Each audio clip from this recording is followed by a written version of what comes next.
আজ যেমন একটা জায়গায় গেছিলাম, এই জায়গাটারে গরিবের কাশ্মীর কইলেও ভুল হইতো না। ওয়াও, আসসালামু আলাইকুম।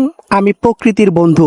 আজ ঘুরতে ঘুরতে গেছিলাম গা একবারে বাংলাদেশের শেষ সীমানায়। যায়া তো দেখি মাথাই নষ্ট।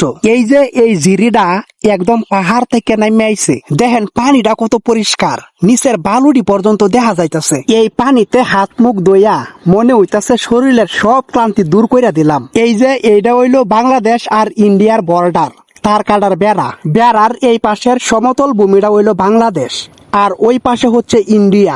আমি একবারে বাংলাদেশের সীমানা গৈসা কতক্ষণ হাঁটলাম। সীমানার পাশেই দেখতে পাইলাম ছোট্ট একটা নদী। কাছে যায় তো দেখি স্বপ্নের মতো, এত সুন্দর এইরকম নদী আমি জীবনেও দেখি নাই। এই যে দেখেন কি সুন্দর একটা পাথর, এইদিকে দেখেন আরো আছে কত রঙের পাথর।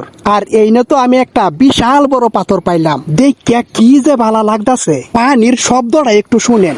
ওয়াও, এই যে এই গরুটা বাংলাদেশের, ওই পারে গেছিল ঘাস খাইতে, এরপরে আয়া পড়লাম এই সমতল ভূমিতে। এই নে আয়া তো এত খুশি লাগতাছে, বইয়াম নাকি শুয়াম বুঝা পাইতাছি না। আর এরা তো খুশির টেলায় গান শুরু করে দিছে। ওই পারে যেতে পারলাম না, আবার ওই পারে যেতে পারলাম না। আবার ফুট কইরা দেখি এই নিয়ে একটা ডিম পইরা রইছে। পাহাড়ে ঘুরতে যাইও যে ডিম পাইয়াম কল্পনাও করছিলাম না। কিসের ডিম এটা? আর এইদিকের এই জায়গাটা একটু গাতা গোতা, কাঁচা যায় তো আবার।